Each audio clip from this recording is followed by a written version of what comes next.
आज हम लोग समझेंगे कि सूर्य ग्रह को कैसे समझा जाता है लाल किताब के माध्यम से।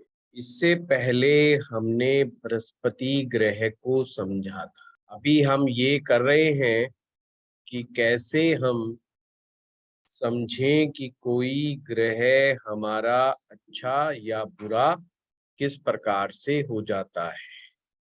अभी हम मोटा मोटी समझने का प्रयास कर रहे हैं। तो आज इसी कड़ी में हम लोग बात करेंगे सूर्य के ऊपर।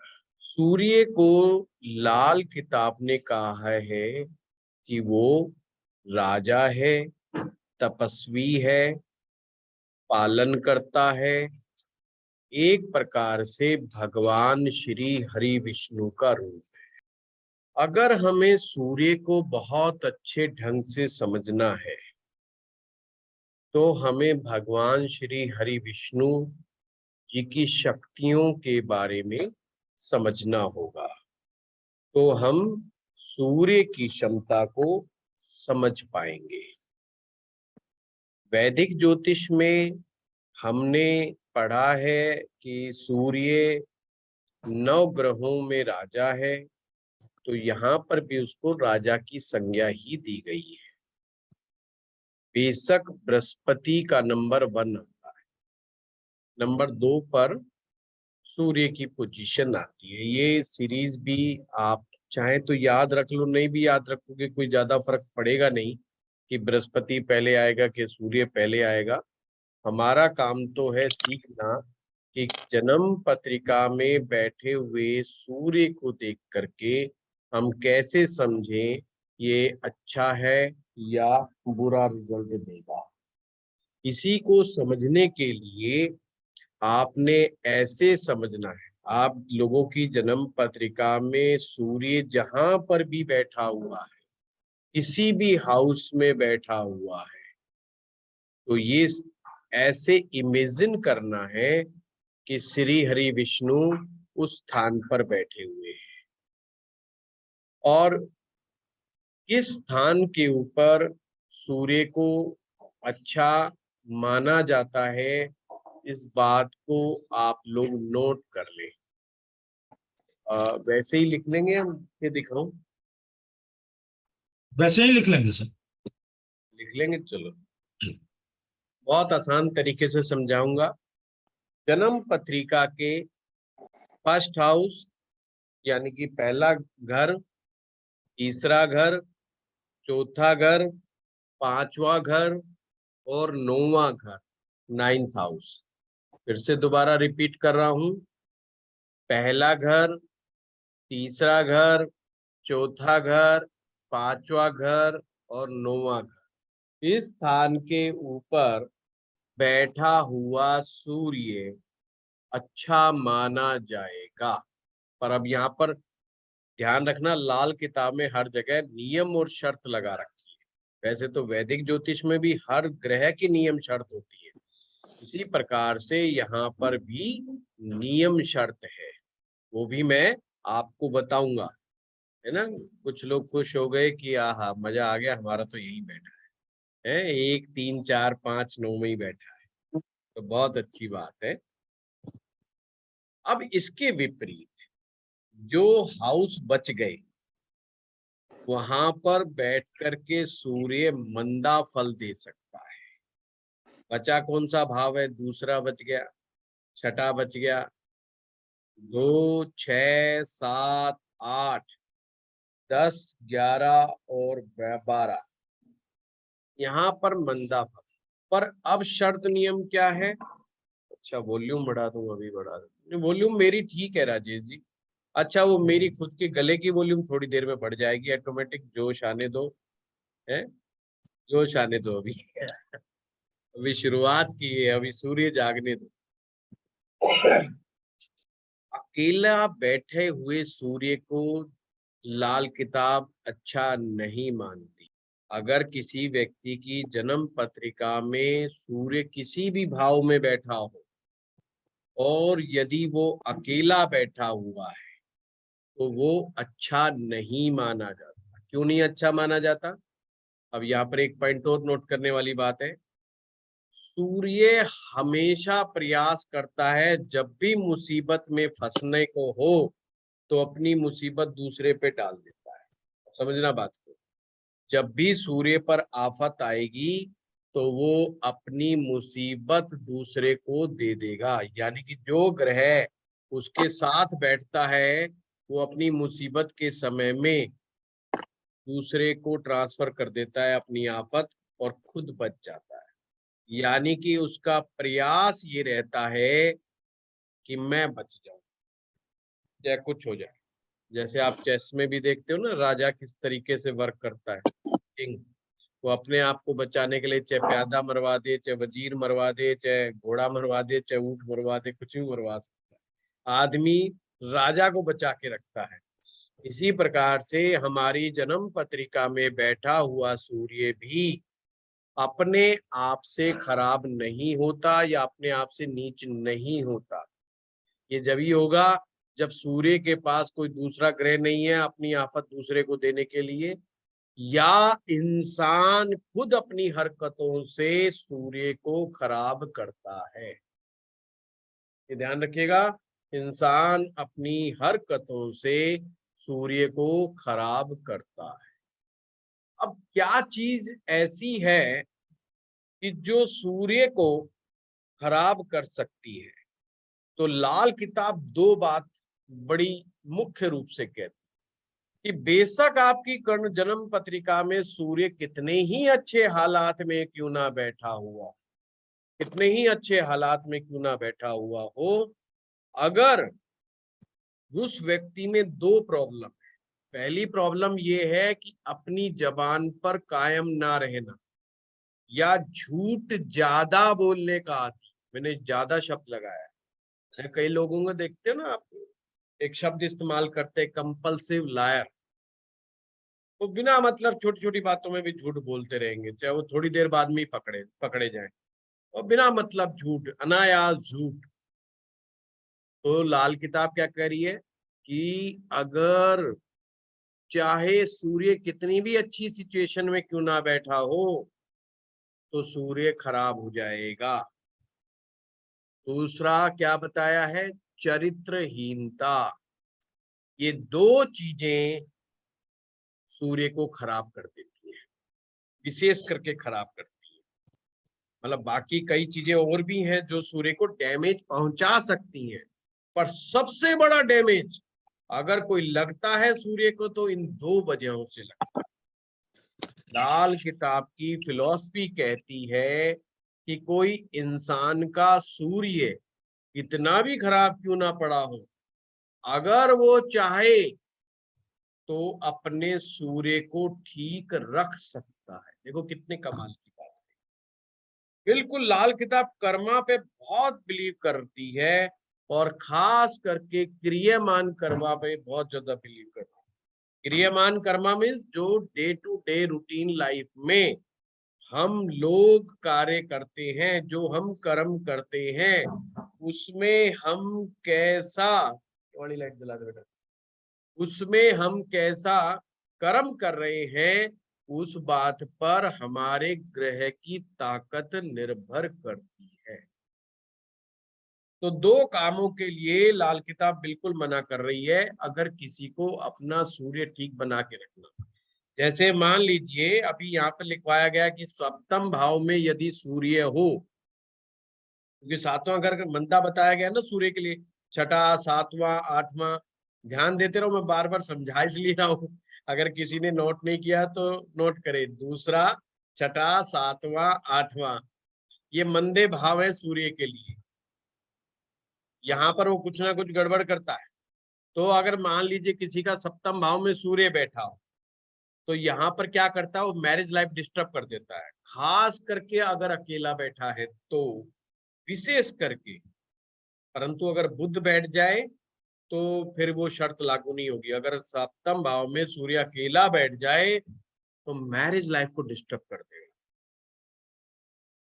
अब ऐसे में वो दो चीजों में से किसी एक चीज का आदी हो या दोनों चीजों का आदी हो, मतलब झूठ बोलने का भी आदी हो और साथ में थोड़ा सा करेक्टर का भी कमजोर हो, तो ये सूर्य उसका बहुत ज्यादा खराब रिजल्ट दे देगा। अब यहाँ पे सूर्य के बहुत ज्यादा खराब रिजल्ट के क्या मतलब हुए? अब यहाँ पर हमें समझने वाली बात है कि यहाँ पर लक्षण काम करेंगे, तो उसकी वाइफ की हेल्थ बहुत खराब, बीवी की शर्त मतलब बीवी की वाइफ सॉरी वाइफ की हेल्थ बहुत गड़बड़ हो जाएगी। ये हिंदी, इंग्लिश, उर्दू तीनों लैंग्वेज आ गई ना, थोड़ी समस्या है। बीवी की वाइफ बोल गया। चलिए कोई बात नहीं, हंसते रहिए। तो उसकी वाइफ की तबीयत अच्छी नहीं रहेगी। और कितनी अच्छी नहीं रहेगी?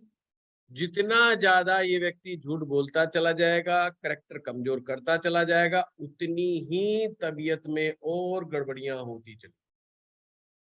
अब ये तो हमने समझ लिया कि कौन कौन से भाव से कैसे कैसे करना है। तो अब हमने क्या चीज, एक और पॉइंट को भी समझना है। सूर्य के जो शत्रु ग्रह होंगे, जो सूर्य के शत्रु ग्रह कौन कौन से? वही शत्रु ग्रह हैं जो वैदिक में शनि राहु केतु। Shani Rahu Ketu, very good. और शुक्र को इन्वॉल्व कर, ठीक है? शनि राहु केतु और शुक्र, अर्थात सूर्य राहु के साथ आ जाए, सूर्य केतु के साथ आ जाए, सूर्य शनि के साथ आ जाए,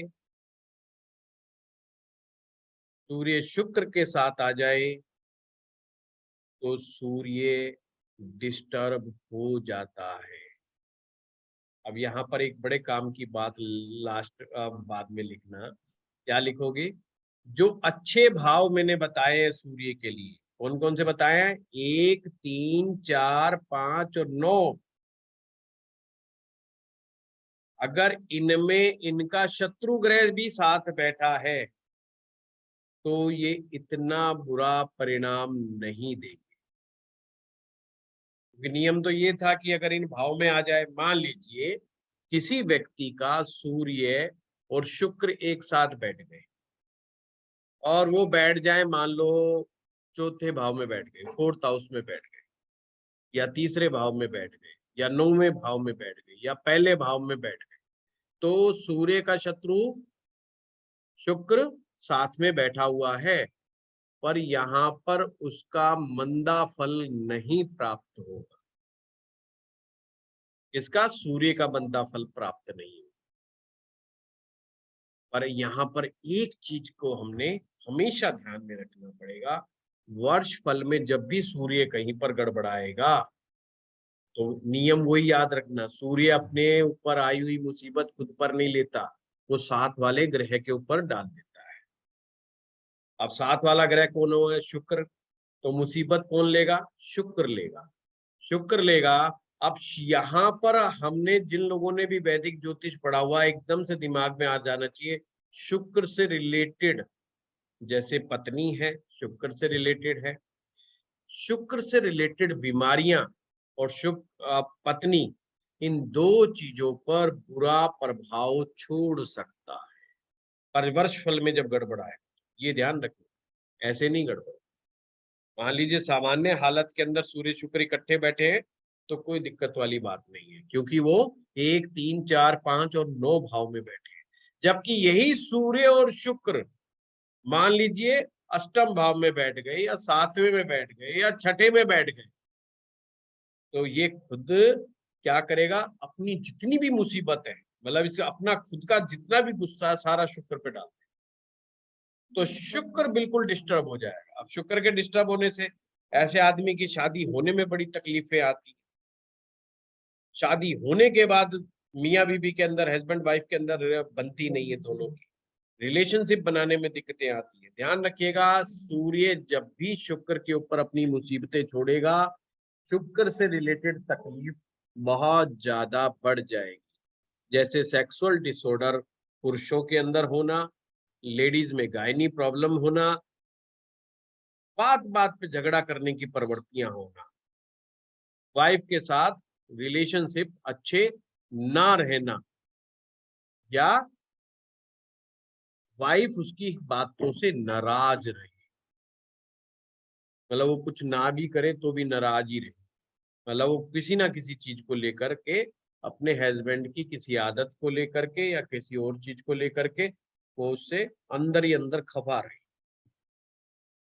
तो ये सिंपल सा लॉजिक मैंने बता दिया। अब आपके दिमाग में प्रश्न उठता है कि कुछ तो लोग होंगे जिनका सूर्य राहु एक साथ बैठा होगा या सूर्य केतु एक साथ बैठा होगा, और ऊपर से ये चीज ध्यान रखना, अगर ये मंदे भाव में, जब भी मैं लाल किताब में बोलूं कि मंदा भाव, तो उस ग्रह का मंदा भाव समझना है। जैसे मैं कहूँ छठा मंदा भाव, यानी कि सूर्य का मंदा भाव। सूर्य के लिए, सूर्य अगर छठे में बैठेगा तो ये मंदा कहलाएगा, क्योंकि वहां पर अच्छा रिजल्ट नहीं देने वाला। और ऊपर से अपने शत्रु के साथ भी बैठ जाए, मान लो सूर्य शनि एक साथ हो जाए, तो ये बहुत ज्यादा डैमेजिंग है। आप समझे? अगर अपने अच्छे भाव में शत्रु के साथ भी बैठ जाए तो काफी कुछ अच्छे रिजल्ट दे देगा, पर अगर अपने ये मंदे घर वालों के साथ शत्रु में बैठ जाए तो ये बहुत ज्यादा डैमेजिंग हो जाएगा। जो भी ग्रह फिर बैठा होगा, जैसे सूर्य शनि बैठेगा तो ये अपनी मुसीबत किस पे देगा? शनि पर देगा। पर शनि, लाल किताब कहती है, जब शनि का चैप्टर आएगा उसमें कहता है शनि भी नहीं लेता, वो कहता है मैं क्यों दूं? तो दोनों में झगड़ा हो जाएगा बहुत बड़ा। वो कहता है तेरी मुसीबत तू संभाल, वो कहता है तेरी मुसीबत तू संभाल ले। तो कहते हैं सूर्य और शनि की लड़ाई में शुक्र मारा जाता है, औरत मारी जाती है।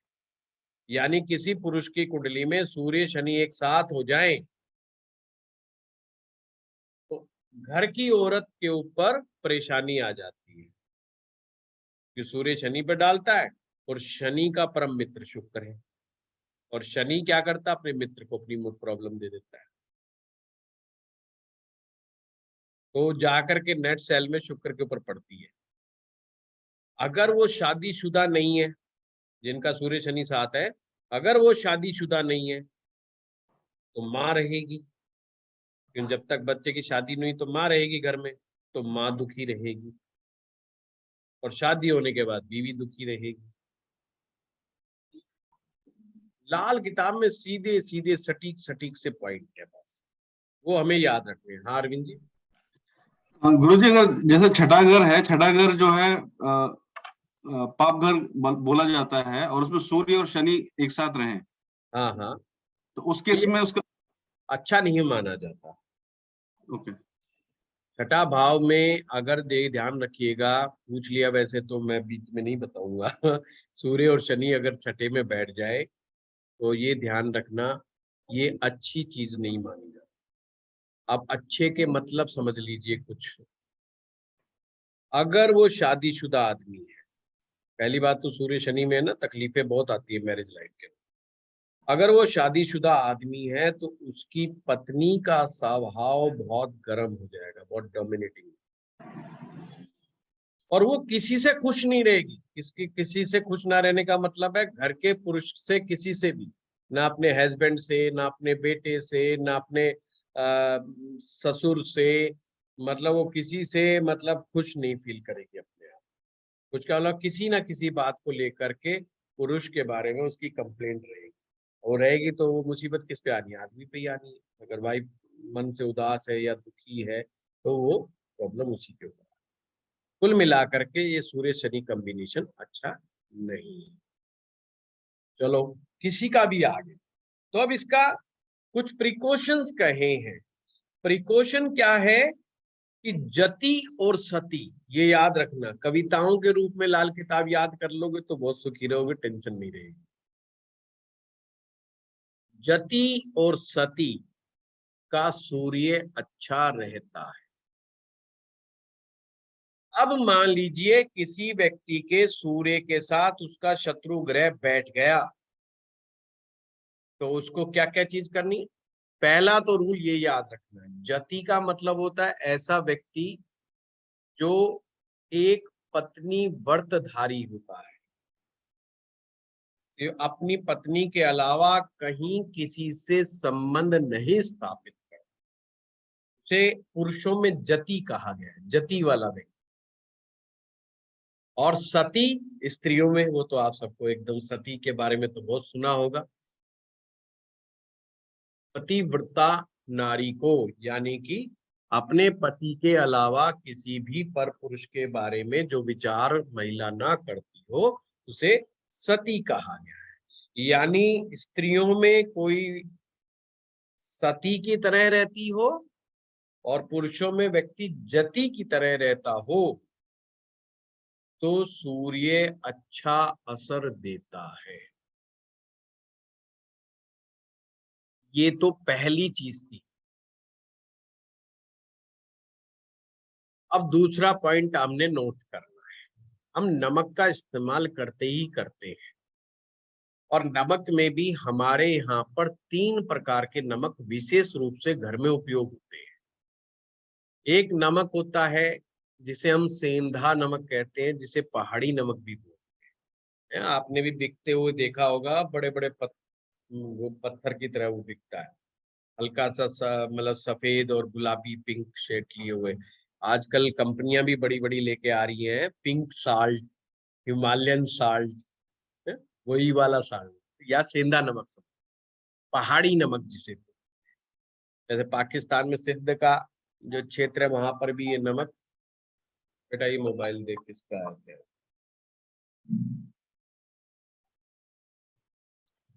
तो ये नमक जो होता है ये सूर्य का नमक है, ये ध्यान रखना। ये नमक किसका नमक है?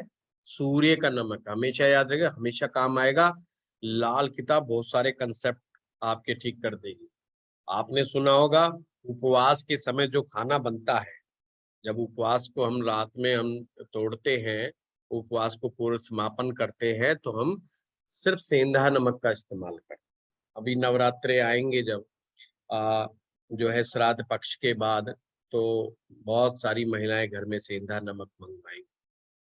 तो लाल किताब कहती है ये सेंधा नमक का इस्तेमाल यदि हम नित्य करें तो हमारे सूर्य को मदद मिलती है। अब ये क्या कह रहा है? सिर्फ मदद की बात कर रहा है। ये नहीं कह रहा कि अच्छा हो जाएगा गारंटेड। ये गारंटी नहीं ले रहा। गारंटी तो इस बात की ले रहा है कि अगर व्यक्ति चरित्रवान होगा, सच बोलने वाला होगा, तो उसका सूर्य अच्छा रहेगा। दूसरा नमक होता है काला नमक।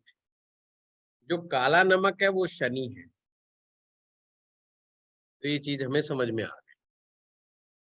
अब बड़े काम की बात, तीसरा प्रकार का नमक होता है समुद्री नमक, जो अक्सर मोर देन 90% लोग अपने घरों में इस्तेमाल करते हैं। टाटा का नमक है, आशीर्वाद नमक।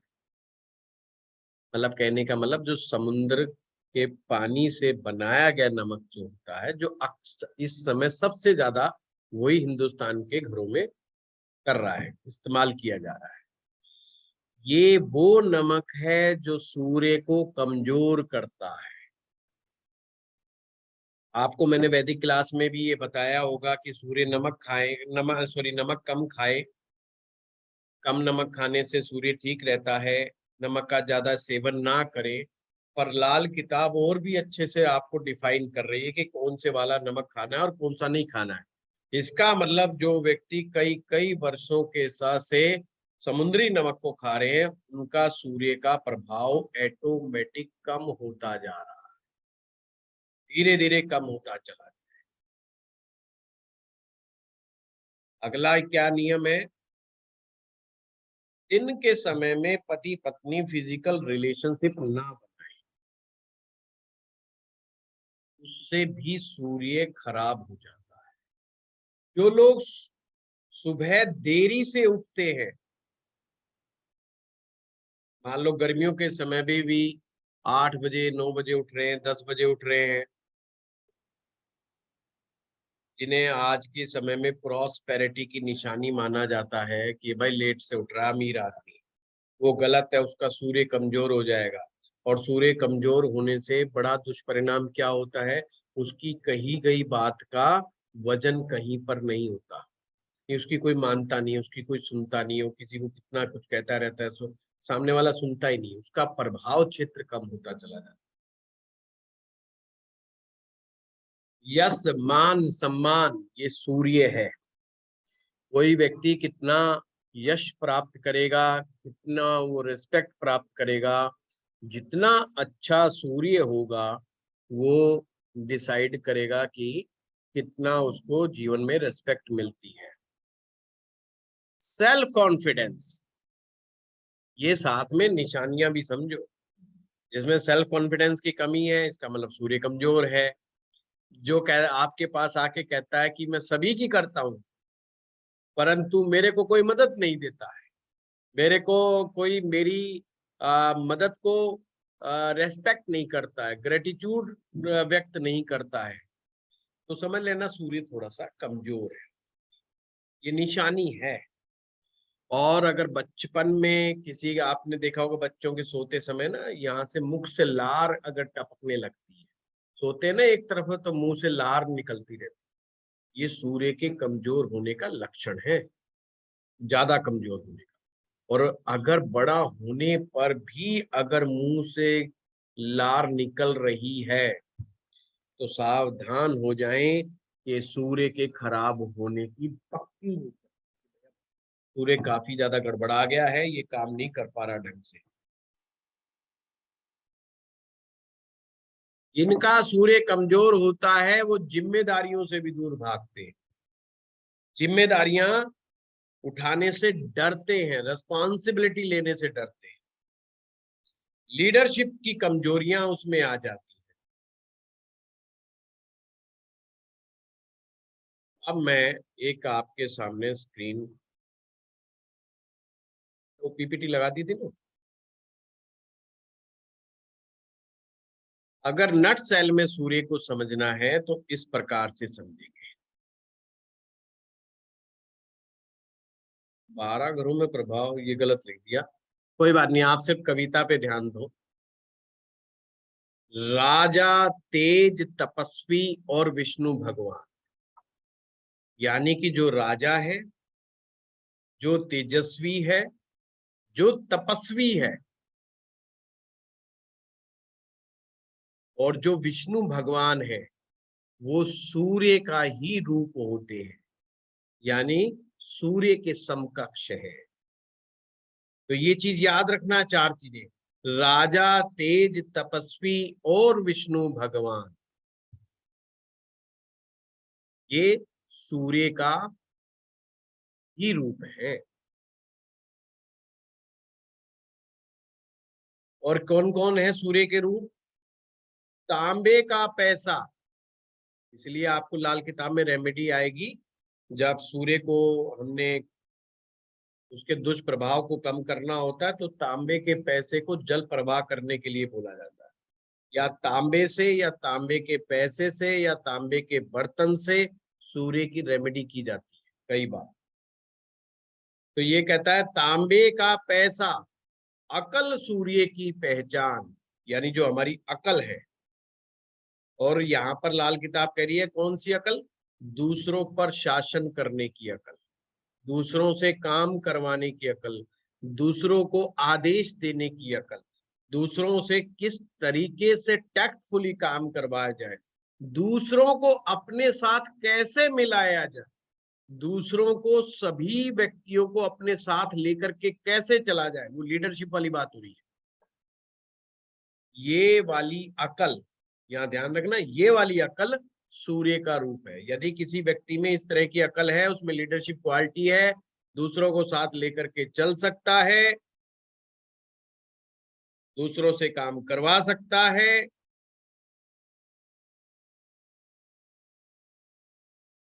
और इसको अगर फिर भी अगर नेट सेल में समझना हो तो ये समझना, हाकिमी की गर्मी, हाकिम, हाकिमी, हाकिम बोलते अफसर को, ऑफिसर को, बड़े अधिकारी को, उच्च अधिकारी को उर्दू में। हाकिमी की गर्मी, दुकानदारी की नरमी, मतलब दुकानदार की नरमी। हाकिमी की गर्मी, दुकानदार की नरमी, अगर ये कला किसी व्यक्ति में है तो वो सूर्य की अकल कहलाए।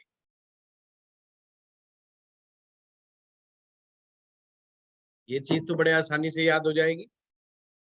हाकिम मैंने अफसर, उच्च अधिकारी, उच्च अधिकारी यानी कि जब वो ऐसे रोल में है कोई व्यक्ति जो अथॉरिटी वाले पे, और उसको दूसरों से काम करवाना है, काम लेना है, तो गर्म मिजाज का होना चाहिए, सख्त मिजाज का होना चाहिए, तो कमजोर ढुलमुल रवैये वाला नहीं होना चाहिए अफसर। तो इसमें लाल किताब कहती है अफसर हो तो ढुलमुल रवैया मत अपनाओ। यानी ये उन लोगों के लिए भी बताया जा रहा है जो लोग सरकारी अधिकारी हैं, तो उनका मिजाज थोड़ा गर्म होना चाहिए, थोड़ा सख्त मिजाज होना चाहिए। अगर वो नरम मिजाज रहेंगे तो उनकी अफसरशाही खत्म हो जाएगी। यहाँ पर यह भी समझाने का प्रयास किया गया अगर राजा बहुत ही नरम मिजाज का हो जाएगा तो भी उसकी राजगद्दी खतरे में पड़ जाएगी। राजा को सख्त तेज तरीन होना चाहिए। अब ये आगे क्या कहता है, पहाड़ी यानी पहाड़ ये सूर्य के प्रतीक है, ये ध्यान रखना। इसलिए पहाड़ से भी निकलने वाली जो चीजें होती है ना, जो खनिज होते हैं पहाड़ से निकलने वाले, और खास करके वो चीजें जो सूर्य के ताप से, सूर्य के प्रकाश से, जो वनस्पतियां पहाड़ों पर उगने वाली वो वनस्पतियां जो सूर्य की रोशनी में पकती हो, वो सभी सूर्य की मानी जाएंगी। जैसे शिलाजीत का आपने नाम सुना होगा, इसमें भी आएगा आगे चल करके, वो भी वो लावा माना जाता है, वो सूर्य की रोशनी में पकता रहता है। उसको जब निकाल करके लाते हैं तो ये बहुत बेहतरीन दवाओं में काम करता है। ये कहता है पहाड़ी मंदरी गाय कहते हैं छोटे कद की गाय, और पहाड़ों में जाकर के आप देखेंगे तो गायों का कद ऊंचा नहीं होता, छोटा कद होता है, मंदरी गाय। और घर में अकेला पुत्र का मतलब बेटा अगर घर में आपके अकेला है तो ये सूर्य के प्रतीक है।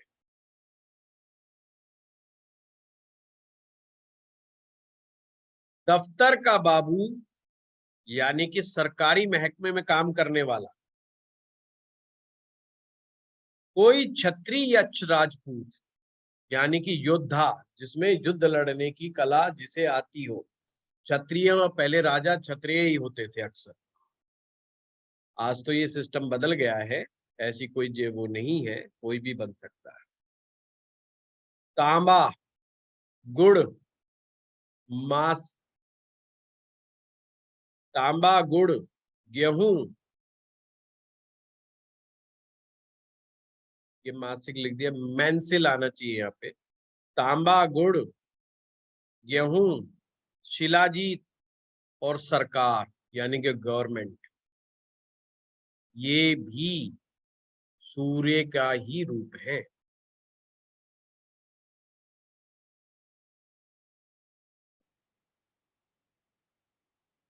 आशुतोष तेने चेक नहीं करा बेटा, ये देख गड़बड़ लिखवा, चल मैं अब तो ठीक कर दूंगा।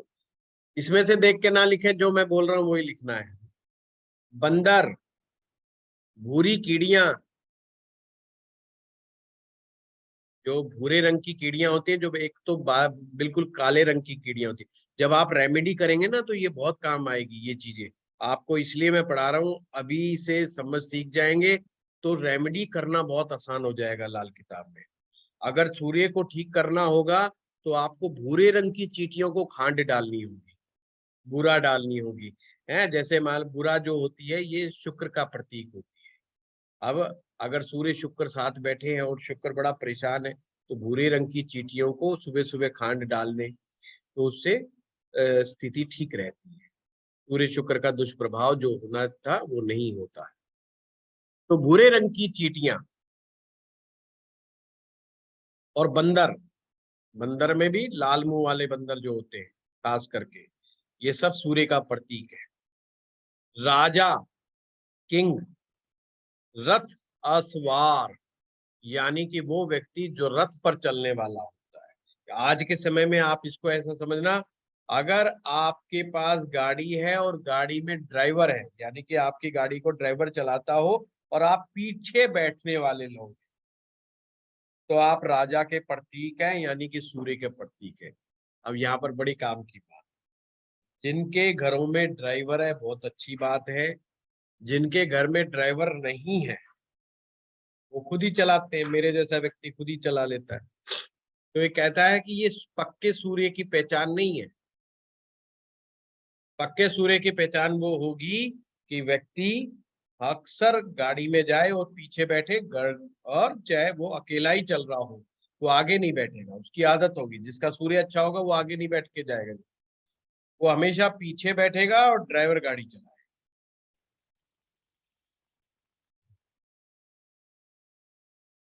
कहीं जाना होगा ड्राइवर को साथ लेके चलेगा, चाहे उसको गाड़ी खुद को ही चलानी क्यों ना आती, उसके बावजूद अगर ये आदत किसी में है तो ये कहता है ये भी पक्के सूर्य की निशानी है, मतलब उसका सूर्य अच्छा है।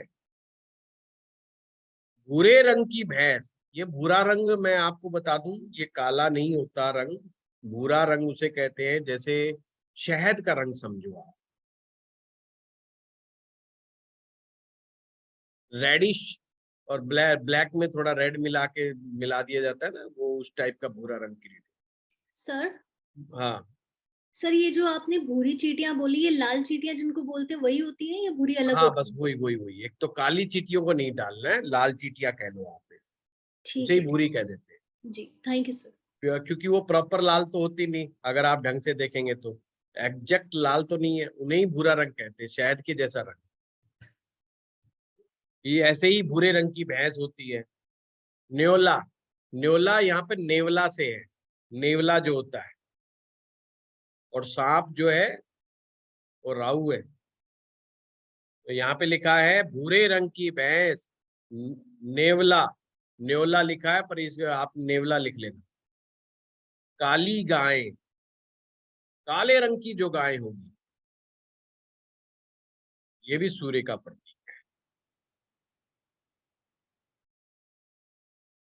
और यदि इनका गुड़ की मानिंद रंग हो, यानी गुड़ की तरह का रंग हो, वही मैंने आपको शहद का जैसा रंग बता दिया, गुड़ के जैसा रंग हो तो सूरज कहलाए, तो ये माना जाएगा कि ये सूरज का रूप है।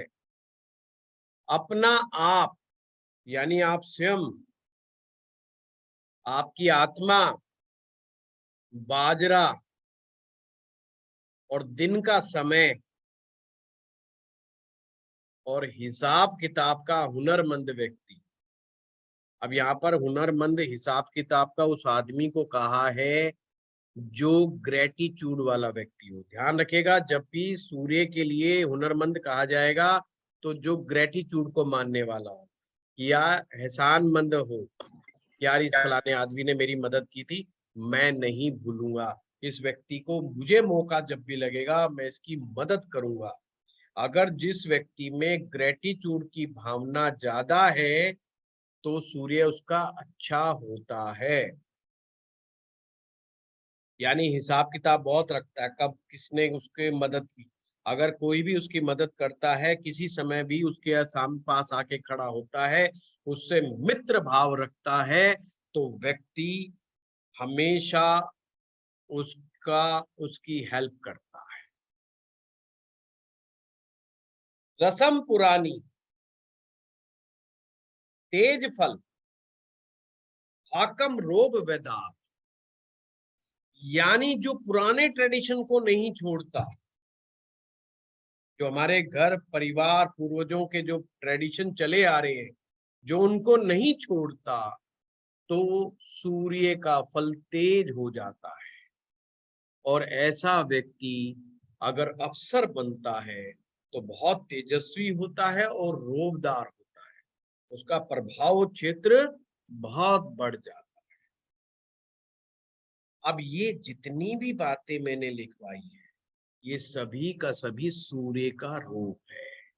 अब नट सेल में इनकी सेवा करने से या इनके जैसा जीवन चरित्र अपने जीवन में लेकर के आने से सूर्य अच्छा हो जाता। भगवान राम अच्छे सूर्य की निशानी है, भगवान राम अच्छे सूर्य की निशानी है।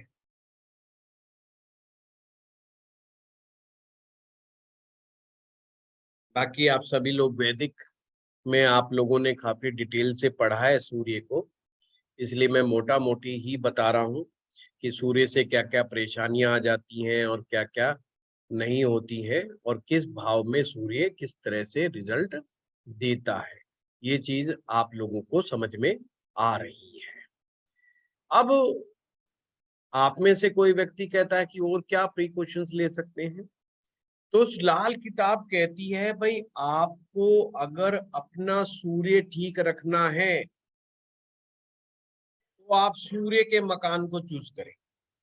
मान लीजिए किसी का ख्वाब ये है कि कोई राजनीति में है, वो कहता है यार मेरे को मिनिस्टर जा करके मिनिस्टर बनना है, आगे चल करके राजपथ पे रहना, या मैं किसी संवैधानिक पद पर जाना चाहता हूँ, या वो आईएएस अधिकारी होना चाहता है, आईपीएस अधिकारी होना चाहता है, कोई कलम की ताकत वाला आईएएस आईपीएस उच्च अधिकारी कोई होना चाहता है, एम्बेसडर बनना चाहता है, राजपत्रित अधिकारी होना चाहता है, या राजनीति में सत्ता के उच्च शिखर तक पहुंचना चाहता है, तो उसके लिए कहा गया है कि भाई ऐसा व्यक्ति अपना मकान भी सूर्य जैसा ही चूज करे। सूर्य जैसा मकान का मतलब जैसा सूर्य को पसंद हो। अब सूर्य के मकान की क्या निशानियां होती हैं? सूर्य के मकान की निशानी क्या होगी? नंबर एक बात, उसके घर के बीचों बीच आंगन जरूर होगा, यानी बरामदा भी बोल देते हैं उसको, और उसका घर ईस्ट फेसिंग होना चाहिए। तो जो लोग ईस्ट फेसिंग में नहीं रह रहे हैं और वो सूर्य को अच्छा करना चाहते हैं तो ईस्ट फेसिंग का घर भी ले सकते। घर में एंट्रेंस गेट के राइट साइड में कोई ना कोई जल रखा होगा या वहां पे पानी का कोई स्रोत बना रखा होगा। राइट साइड घर में एंटर करते ही राइट साइड में जल हो और लेफ्ट साइड में कोई अंधेरे वाली जगह हो, या वहां पे रोशनी ना जला के रखी जाती हो, तो ये सूर्य के मकान की निशानी है। घर का मेन गेट बड़ा हो, ऊंचा हो, तो अगर किसी को सूर्य को अच्छा बना करके रखना है तो अपने घर का मेन गेट बड़ा बनवाना चाहिए। ये उनकी निशानियां हैं। अब ये क्या कहता है और क्या कहता भाई, अगर किसी का सूर्य गड़बड़ है तो कुछ अन्य रेमेडीज को भी वो कर सकता है कि पूर्व दिशा की दीवार, अपने घर की पूर्व दिशा को ले ले और उस कमरे की दीवार पर तांबे का त्रिशूल लगा दे। अगर वो त्रिशूल नहीं लगाना चाहता, क्योंकि कई बार अटपटा सा लगता है, तो उसके लिए बड़ा अच्छा उपाय एक और बता देता हूँ। सूर्य यंत्र बना हुआ आता है, सूर्य यंत्र बना हुआ आता है, तो आपने देखा होगा ऐसे ऐसे सूर्य का एक यंत्र खोला और किरणें निकलती हुई तांबे का होता है, वो यंत्र भी लगा सकते हैं। एक हमारे यंत्र बने हुए होते हैं जो हर ग्रह का एक यंत्र बना हुआ है, तो वो सूर्य यंत्र भी पूर्व दिशा में वो स्थापित कर सकता है।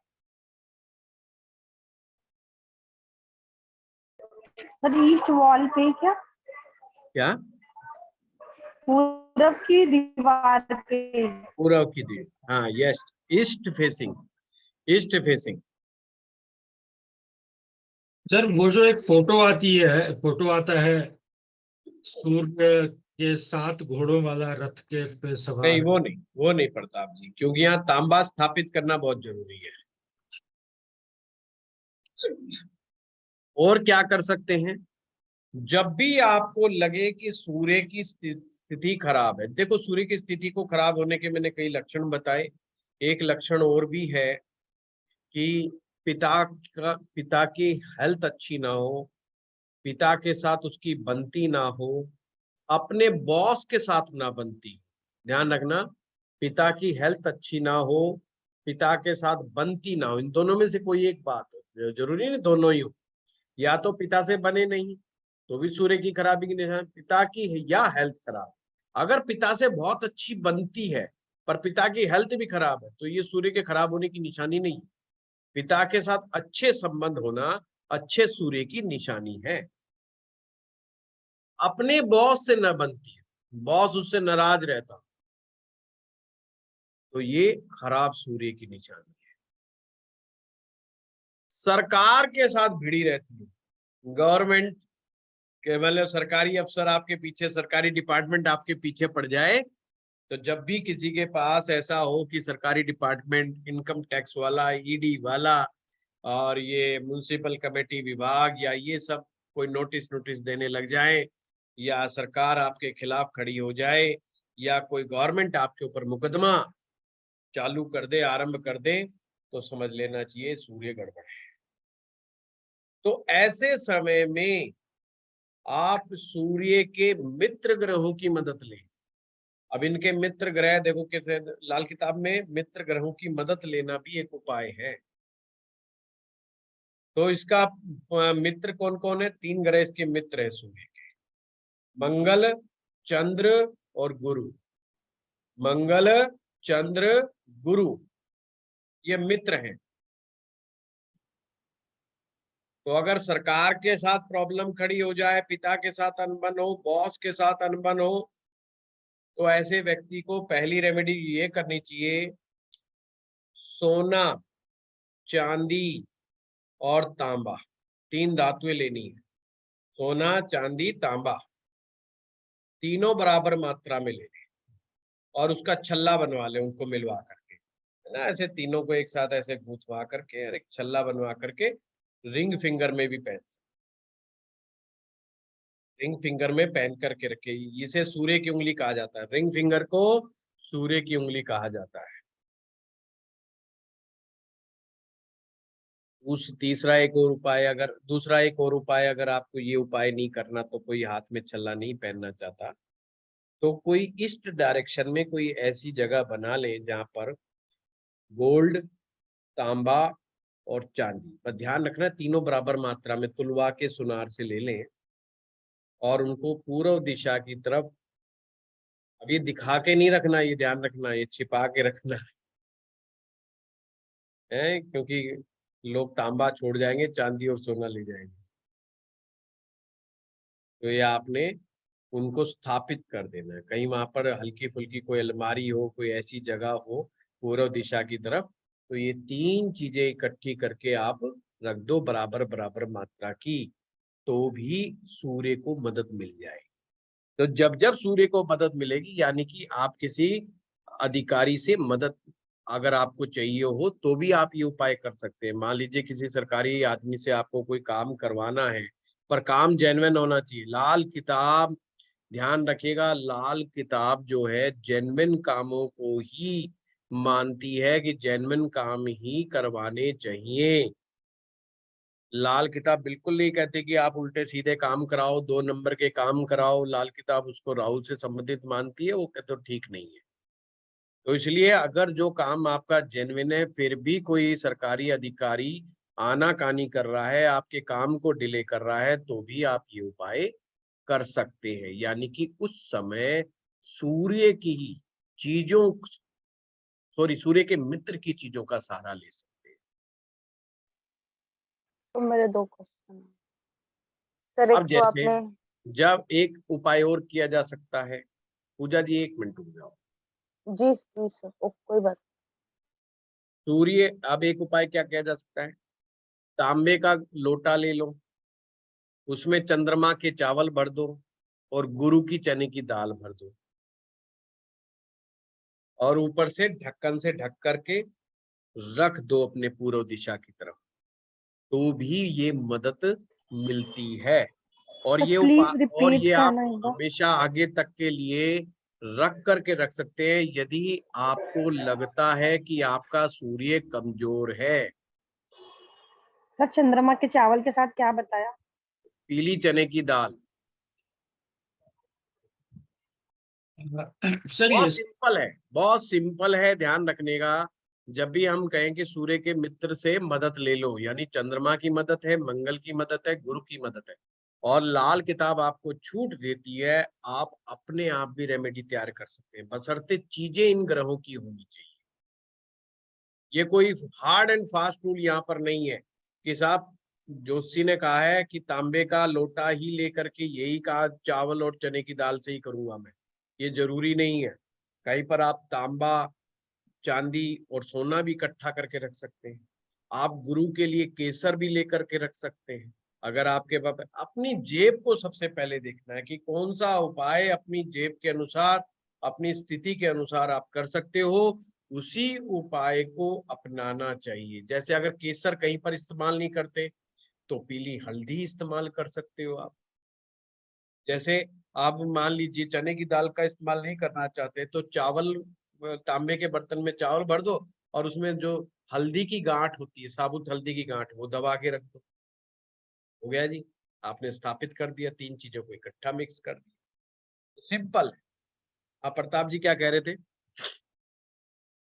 सर ये सब उपाय वर्ष कुंडली के हिसाब से करना है या नेटल? दोनों ही तरीकों से यही उपाय इस्तेमाल, ये ध्यान रखना, उपाय अलग अलग नहीं है।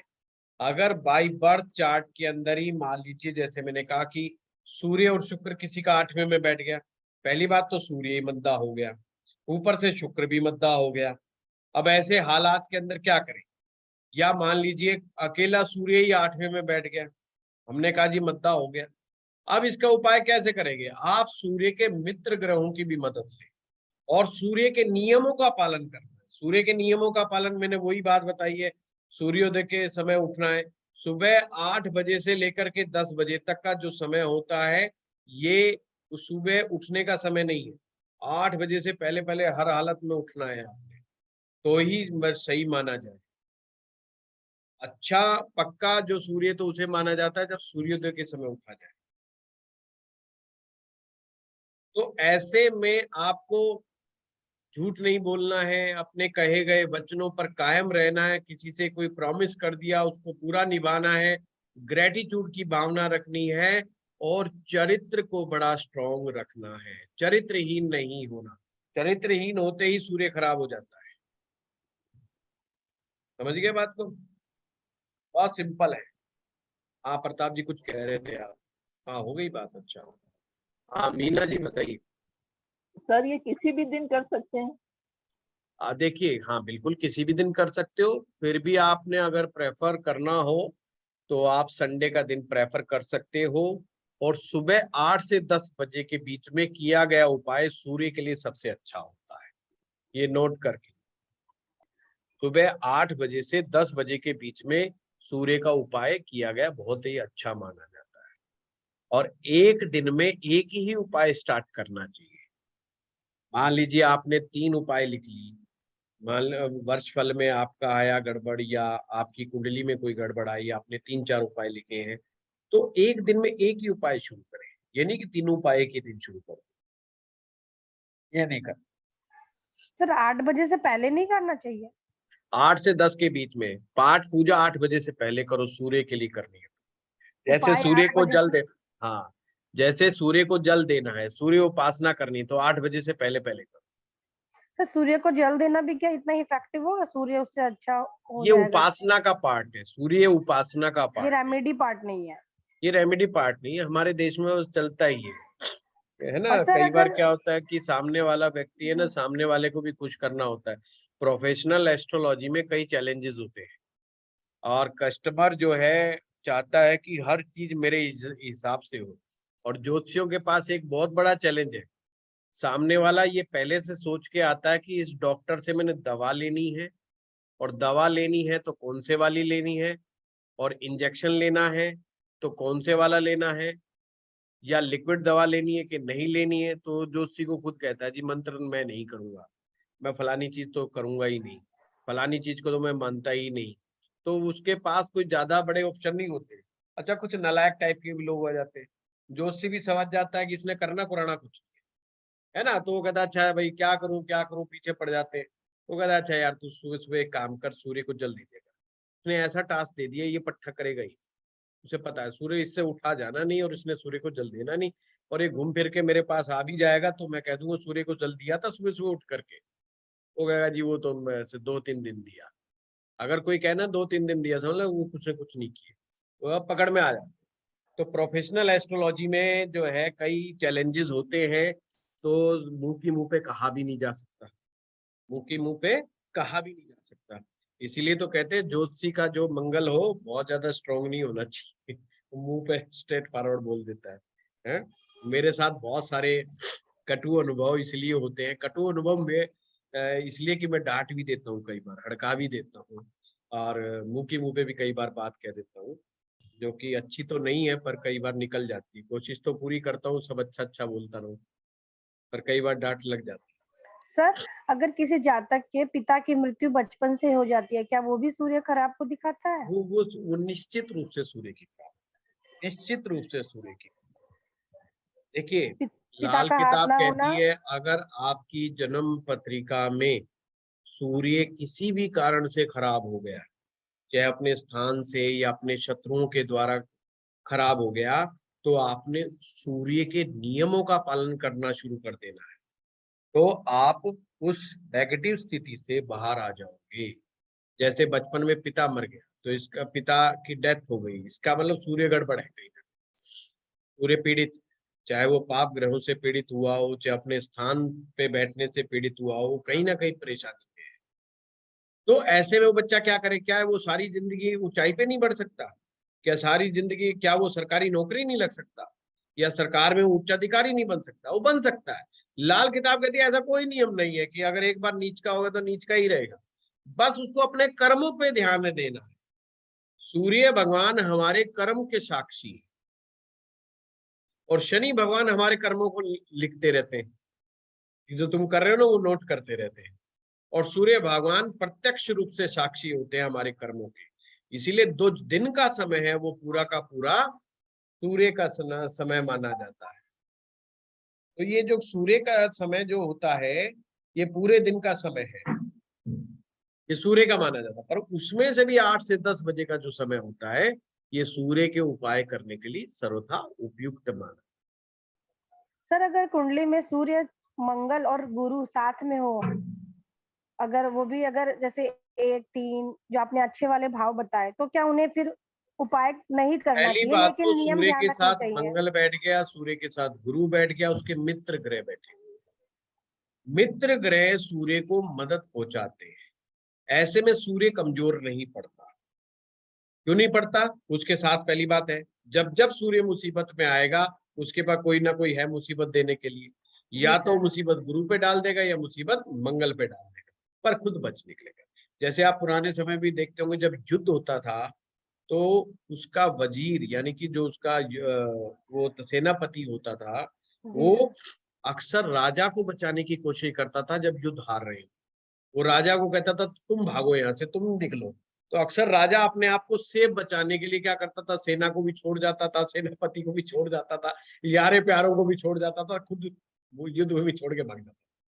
तो यहाँ पर लाल किताब बहुत ही प्रैक्टिकल उदाहरण के साथ देखी जा रही, समझ गए बात में?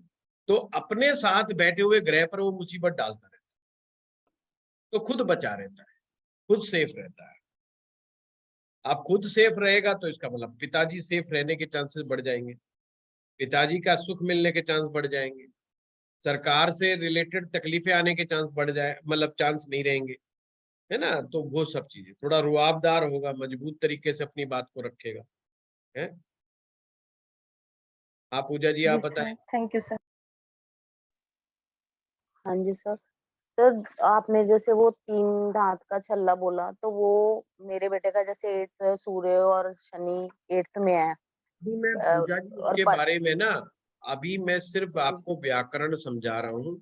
अभी नहीं सर, आपके पर्सनलाइज्ड सवालों के जवाब नहीं दे पाऊंगा, क्योंकि बहुत सारे स्टूडेंट के लिए समस्या बन जाएगी कि नहीं सर मुझे फिर हर कोई कहेगा मेरा सूर्य तो छठे में बैठा है, कोई कहेगा चौथे में बैठा है। अब किसी ना किसी का कहीं ना कहीं बैठा है। नहीं सर, मेरा क्वेश्चन ये था कि अगर मंगल और गुरु साथ में है तो भी वो ऐसे आप छल्ला या कोई रेमेडी करनी चाहिए? वो पहले तो ये देखिए ना कि उसको कष्ट आ भी रहा है कि नहीं आ रहा। बिना मतलब ग्रहों के साथ छेड़छाड़ मत करो। कष्ट इन द सेंस कैसा मतलब? कष्ट दोबारा आज वीडियो को देखना, आज इसको, है ना? जी शांति जी, जो शुरू में आपने वो दिक्कतें बताई सारा वो। इन लक्षणों को समझ। सर हाँ गायत्री जी जी सर। बताइए। सर सर मेरा क्वेश्चन ये है कि जैसे आपने तांबा बताया, तांबा सूर्य का प्रतीक है, तो जैसे तांबे के लोटे में पानी पीने को कहते हैं लोग। देखिए, सोना सूर्य है, और सोना गुरु भी है, ये ध्यान रखना धातुओं में जब आएगा। तांबा में मंगल का गुण भी है, तांबे में थोड़ा सूर्य का गुण भी है। अर्थात ये रतन जब हम पहनते हैं, सूर्य का रतन और मंगल का रतन, तो जैसे मंगल का रतन मूंगा है, तो मूंगे को हम गोल्ड में भी पहन सकते हैं, मूंगे को हम तांबे में भी पहन सकते हैं। ऐसे ही माणिक जो है सोने में भी पहना जा सकता है, तांबे में भी पहना जा सकता है। यानी कि सोना बृहस्पति भी है, सूर्य भी। तो यहाँ पर हमने कैसे लिया है, मंगल को तांबा से जोड़ा गया है, सूर्य को गोल्ड से जोड़ा गया है, और इसको चांदी को चंद्रमा से जोड़ा। सर मेरा क्वेश्चन ये है कि जैसे बचपन से हमारे घर में किचन में एक तांबे का लोटा रखा रहता है और सुबह उठ के सब उसमें से पानी पीते हैं, तो मेरा ठीक है। मतलब है कि तांबे के लोटा में जो पानी पिया जाता है वो भी सूर्य की रेमेडी है क्या? वो सूर्य की ही रेमेडी। सूर्य जो है हमारी ओवरऑल हेल्थ की रक्षा करता है। जी सर। या आप इसको ऐसे समझो, जिनका सूर्य अच्छा होता है उनकी हेल्थ अच्छी होती है, जी सर, ठीक है। उनका दिल अच्छा होता है, ठीक है उनकी आंखें अच्छी होती है। लाल किताब में सूर्य को, आंखों को सूर्य से देखा जाता है, ये ध्यान रखिएगा। जैसे हमारे वैदिक में तो शुक्र से रेटिना लेते हैं ना, यहाँ पर जो है सूर्य है जी। हाँ ब्रजेश चौकसी जी। सर 3 क्वेश्चंस है। फर्स्ट है सर, जैसे गुरु के लेक्चर में बताया था कि 2nd to 5th हाउस में अगर गुरु होता है तो सूर्य और चंद्र के बलाबल पे हम गुरु डिसाइड करते हैं। तो अगर सूर्य इस केस में अगर मंदा है तो मान के चलने का कि गुरु भी मंदा असर देगा? नहीं, गुरु को सूर्य की हेल्प नहीं मिलती। ऑलवेज, बड़ा अच्छा क्वेश्चन है। यहाँ पर एक सूत्र बता दूं, सूर्य हमेशा मंगल को और गुरु को हेल्प पहुंचाने की कोशिश करता है। आपकी जन्म पत्रिका में मंगल गुरु कहीं पर भी बैठे हो, सूर्य का प्रयास रहता है कि वो हेल्प पहुंचाए। जैसे अगर कुंडली में सूर्य अच्छा है तो मंगल को भी हेल्प पहुंचाएगा, गुरु को भी हेल्प पहुंचाएगा। अब यहाँ पर हेल्प पहुंचाने का मतलब समझ लीजिए, पहली बात, जरूरी नहीं कि वो उसके साथ बैठेंगे जब भी हेल्प पहुंचाएगा।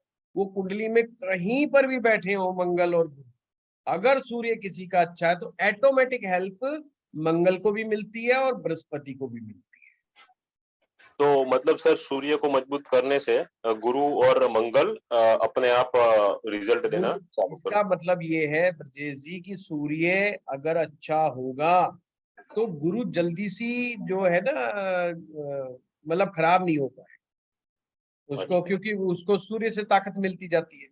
जैसे मान लीजिए कि हमने उसमें पढ़ा था कि अगर गुरु किसी पाप प्रभाव में आ गया, अब पाप प्रभाव में आने से क्या हो गया, वो खराब, पर सूर्य उसका अच्छा है तो गुरु को मदद सूर्य से मिलेगी।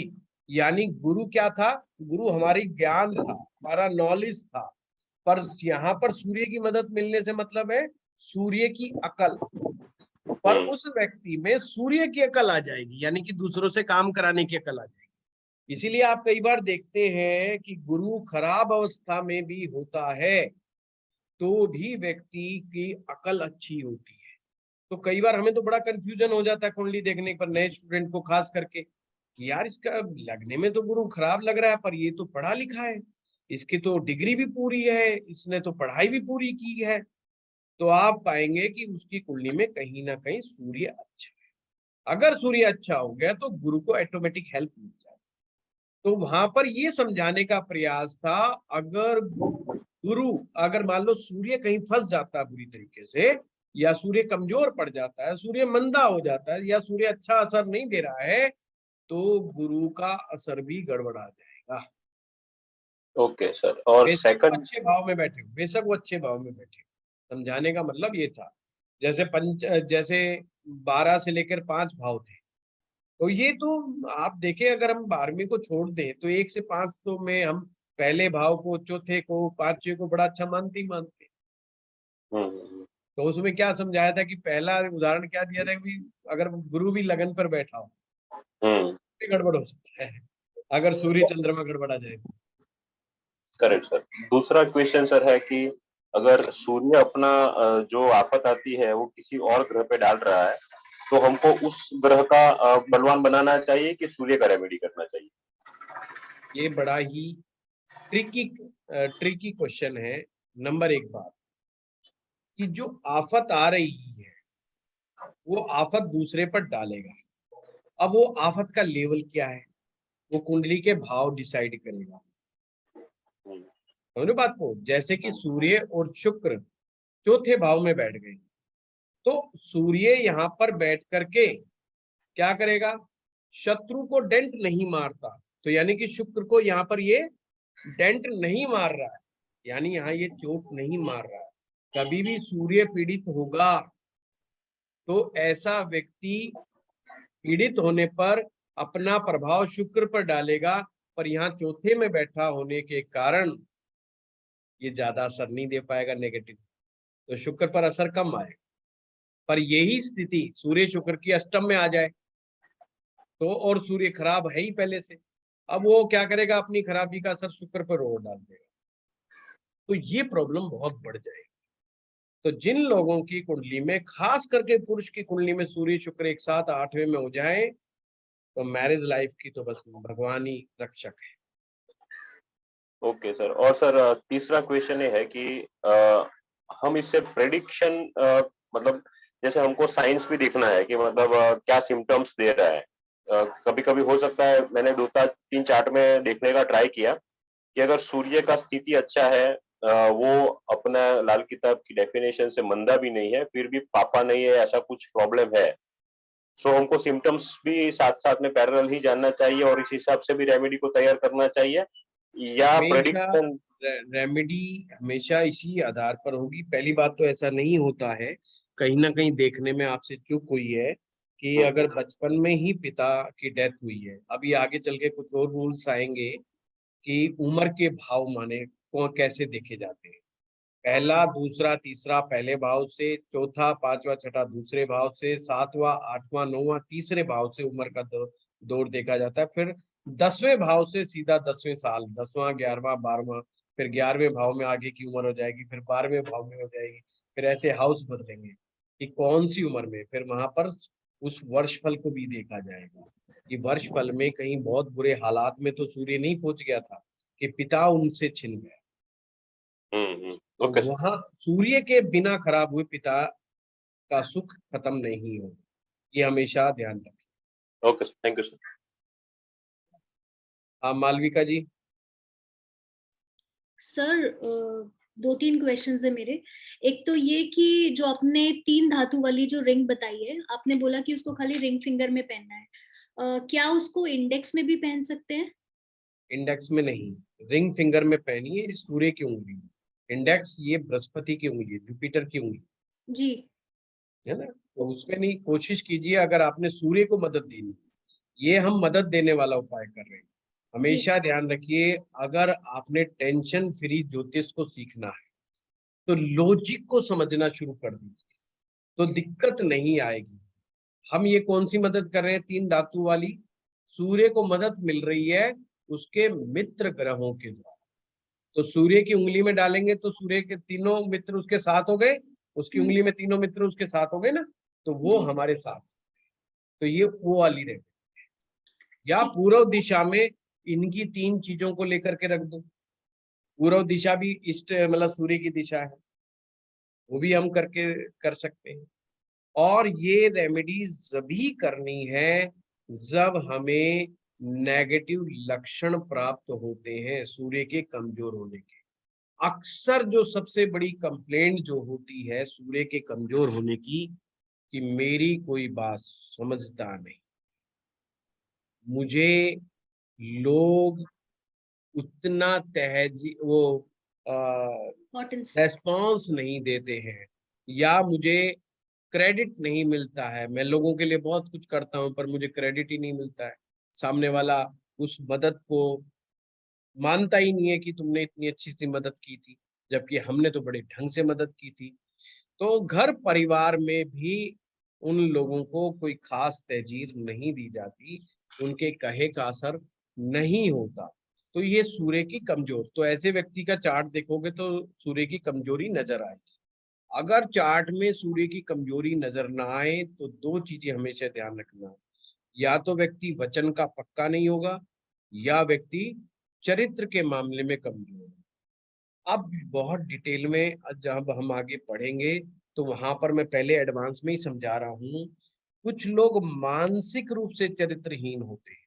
मानसिक रूप से चरित्रहीन का होने का मतलब ये है, करने में कुछ नहीं कर रहे पर मेंटली हमेशा दूसरों के बारे में गलत सोच रहे। यानी कि जब सेक्सुअली हम बहुत ज्यादा सोचते हैं, दिमाग में सेक्स संबंधी भावनाएं बहुत प्रबल, प्रबल का मतलब उल्टी सीधी बेमतलब की। पहली बात तो लाल किताब सेक्स भावनाओं को गलत नहीं मानती है, पर वो कहती है बिना मतलब के मानसिक रूप से रिलेशन डेवलप करना, मेंटली ख्यालों ख्वाबों के अंदर, उसको भी कहा गया है ये मानसिक रूप से चरित्रहीनता है। तो ऐसे में भी सूर्य कमजोर हो जाता है, कहते हैं शुक्र भी कमजोर पड़ जाता है। ऐसे लोगों का शुक्र धीरे धीरे कमजोर पड़ता हुआ चला जाता है, जो मानसिक रूप से चरित्रहीन होते हैं। ठीक है जी सर, एक और क्वेश्चन है सर। वैदिक हमने खाली बेसिक सीखा है, तो सर कई पॉइंट्स आप बोलते हैं कि यहाँ पे काफी लोगों ने वैदिक एडवांस तक किया कोई हुआ है। बात नहीं, ये सिर्फ उनको मैं ये बता रहा हूँ कि इसमें और उसमें समानता है, यानी ऐसा नहीं है कि मैंने कोई पॉइंट छोड़ दिया। ये सिर्फ उनको याद दिला रहा हूँ कि तुमने वैदिक में भी यही सब पढ़ा था, तो ये वैदिक वाला ही है। ठीक है सर, ठीक है। इसमें कुछ डिफरेंट नहीं है, मतलब मैंने वो का वो कंटेंट उठाया जो लाल किताब में भी सेम है और वैदिक में भी सेम है। जी सर। आपने अपने एंगल से ही समझना है, इसको बिल्कुल कंफ्यूज नहीं हो। जितनी भी आज बातें सूर्य के बारे में बताई हैं, वैदिक वालों ने वो सभी बातें वह सीख रखी हैं या सुन रखी हैं। सिर्फ नया क्या है उनके लिए? नया है सूर्य को देखने का तरीका, कि किस भाव में मद्दा है और किस भाव में अच्छा है। और नियम क्या है भाई, सूर्य अकेला बैठा है तो गड़बड़ करेगा, सूर्य के साथ कोई ग्रह बैठा हुआ है, अक्सर मोस्ट प्रोबेबली शुक्र के साथ बुध बैठा होता है अक्सर। तो जब सूर्य और बुध इकट्ठे मिलते हैं तो नेक मंगल तैयार होता है। यानी ये माना जाता है जिसके सूर्य और मंगल इकट्ठे हैं, नहीं सॉरी, सूर्य और बुध इकट्ठे हैं उनका मंगल नेक है। अब यहाँ पे दो तीन वर्ड आएंगे मंगल के बारे में, इनमें डिफरेंस है। मंगल बद और मंगल नेक, ये ध्यान रखना, ये नेक मंगल की बात की जा रही है। यानी मंगल नेक किसे कहते हैं? नेक मंगल उसे कहते हैं जब हम किसी पर जोर जबरदस्ती से उसका पैसा नहीं छीनते, किसी को बिना मतलब चोट नहीं मारते, किसी से बिना मतलब झगड़ा नहीं करते, मैन हैंडलिंग नहीं करते, बाहुबल का उपयोग करके किसी को डराते धमकाते नहीं है, तो और अपनी मेहनत से पैसा कमाना चाहते हैं, तो ये नेक मंगल की निशानी। पॉइंट समझ में आ रही बात? बद मंगल में कोई गारंटी नहीं, बद मंगल वाला बदमाश हो जाता है कई बार, वो मैं आगे बताऊंगा मंगल कैसे बद होता है। तो नेक मंगल का यानी कि सूर्य और बुध इकट्ठे हैं कुंडली में, तो मंगल हो सकता है उसका मंद हो, परंतु वो नेक भी हो सकता है। मंद मंगल को लाल किताब कहती कोई दिक्कत नहीं है, अगर हो गया कोई ऐसी बात नहीं है। जितने भी तुम लोग ज्योतिषी बन रहे हो या ज्योतिष सीख रहे हो, निश्चित रूप से आपका मंगल मंद है, इसीलिए आप लोग लाल किताब सीख रहे हो, ये समझ लो। और लाल किताब उसे बहुत अच्छे से आ जाएगी समझ में जिसका मंगल मंद हो। पर मंगल मंद तो हो सकता है पर वो नेक भी हो सकता है। नेक किसका होगा? जिसकी कुंडली में सूर्य बुध एक साथ हो जाएंगे तो नेक हो जाएगा, यानी कि वो नेक नियति से मेहनत करके पैसा कमाना चाहता है, ये मंगल नेक। वो बिना अपने हक के, यानी हक भी नहीं है उसका, वो किसी से जोर जबरदस्ती से छीन झपट करके काम नहीं करना चाहता। तो ऐसे बुध सूर्य इकट्ठा मिल गए तो बहुत अच्छा हो गया। अब जो भी ग्रह उसके साथ बैठेगा उसके हिसाब से अलग अलग चीजें समझ में आ जाएंगी, जैसे जैसे आप लाल किताब की व्याकरण और थ्योरी समझते चले जाओगे। धीरे धीरे हर रोज हर क्लास में आप कुछ ना कुछ नया सीखोगे, नए नियम सीखोगे। एक बार मैं चाहता हूं कि आप ये 9 ग्रहों को सीख जाएं कि कैसा मंदा देखा जाता है, कैसा अच्छा देखा जाता है, ताकि आपको तुरंत फिर जब बात आएगी ना करने की तो आपको तुरंत समझ में आ जाएगा, ओह अच्छा ये चीज तो ऐसे है। ये ग्रह इस भाव में बैठ करके या इस फला ग्रह के साथ बैठ करके इस तरह का ये अच्छा असर या बुरा असर देगा, क्योंकि आपको नियम याद है ना। ये हाँ अमरज्योति जी। प्रणाम गुरुजी। प्रणाम प्रणाम। गुरुजी आप बताए थे कि जो नमक का जो आपने बताया 3 प्रकार का जो नमक है, इसमें से मुझे एक मतलब मन में एक प्रश्न उठा है, जो हाँ। हम लोग जैसे वास्तु के हिसाब से कुछ हम लोग टॉयलेट्स वगैरह में हम लोग नमक रख देते हैं। हाँ। अगर उसमें सर हम लोग को ये जैसे पिंक वाला सर हम लोग रख देंगे, तो वो हाँ, तो हमारा वो सूर्य पे पहली बात तो वहां पे समुद्री नमक रखना चाहिए और डलों के रूप में रखना चाहिए। Okay sir. है ना। हाँ, ये पिंक साल्ट नहीं रखना चाहिए कभी भी ओपन में। सर प्लीज ये क्वेश्चन अमरज्योति जी का रिपीट करेंगे प्लीज सर। अमर जी कह रहे हैं जो हम वास्तु दोष को दूर करने के लिए नमक का इस्तेमाल करते हैं, कहीं पर लिखा होता है कि कटोरे में भर के रख दो, कहीं की नेगेटिव एनर्जी को खत्म करना है। कई बार आपने सुना होगा कि पोछा लगाओ, नमक के पानी का पोछा लगा दो, तो इसमें नेगेटिव आयन को सोख लेने की शक्ति होती है नमक के अंदर, तो अक्सर वास्तु रेमेडीज में ये उपयोग हो जाता है। तो मैं अमर जी को ये बता रहा हूँ, समुद्री नमक का इस्तेमाल करना ज्यादा बेटर रहता है, क्योंकि अगर हम पिंक साल्ट यूज करेंगे तो ये सूर्य को कमजोर कर देगा, वो हमने नहीं करा। ठीक है। अगर समुद्री नमक खाने में खाएंगे तो धीरे धीरे हमारे सूर्य को कमजोर करेगा, और सूर्य हमारा तेज है, तेज प्रभाव, वो सूर्य तेज है। अगर आपका रुआब इतना है, ये समझिए मैं एक एग्जांपल से समझा दूं कि आपके नीचे का काम करने वाला व्यक्ति अगर 2 बार सोचे कि मैं इससे ये बात पूछूंगे ना पूछूं, तो वो हमेशा बहुत ही क्लैरिटी के साथ आपके साथ बात करेगा, क्योंकि वो डरता है कि अगर स्पष्टवादिता से बात नहीं की या इधर उधर की बात करी तो तेरे डांट पड़ जाएगी। तो इसका मतलब आपका सूर्य तेज, जैसे कि आपको अगर प्रधानमंत्री मोदी जी के साथ बात करने का मौका मिले और कहे भाई 1 मिनट का समय आप बात करो, तो आप वही बात करेंगे जो बात बोल, जो आपके बात में दिमाग में पहले से फीड कर रखी होगी, और आप उस बात को कई बार रिपीट करेंगे, कहीं मैं भूल ना जाऊं बोलते समय, कहीं मैं कोई गलत शब्द का इस्तेमाल ना कर जाऊं, तो आप शब्द शब्द याद रखेंगे। पर अगर कोई सामान्य व्यक्ति से उस व्यक्ति को कह दिया जाए बात करने के, तो फालतू बात से शुरू करेगा, हाँ मैं आ रहा था रास्ते में, जो है बरसात हो गई, नहीं नहीं काम क्या है बताओ, हाँ जी बस वो फिर मैं थोड़ा सा 10 मिनट लेट तो हो गया हूं मैं, मतलब फालतू बात करने की कोशिश कर रहा है, मतलब वो टू द पॉइंट बात नहीं कर रहा। इसका मतलब आपका सूर्य कमजोर पड़ रहा है, कहीं ना कहीं इसको ठीक करने की जरूरत है। टू द पॉइंट, कहीं सर बस 1 मिनट मतलब एक ही बात करनी है, हाँ सर बताइए, वो टू द पॉइंट आपको बात कह दे तो समझ लेना आपका सूर्य ठीक था। और आप कि बिना इजाजत के गप्पे मारने की कोशिश करें, बिना मतलब आपका टाइम कंज्यूम करने की कोशिश करें, और उम्मीद करें कि आप डांट नहीं मारोगे, तो समझ लेना कि आपका सूर्य कमजोर है। वर्ष फल देख लीजिएगा बना करके। तो ये एक आपको एक आसान लक्षण बता दिया मैंने।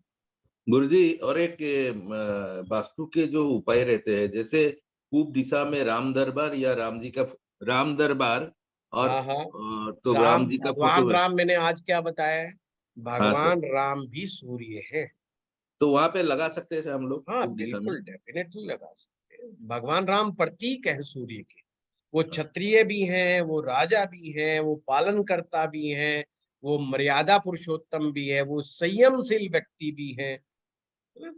विष्णु जी में जो गुण होने चाहिए वो गुण एक सक्षम और श्रेष्ठ राजा में हो।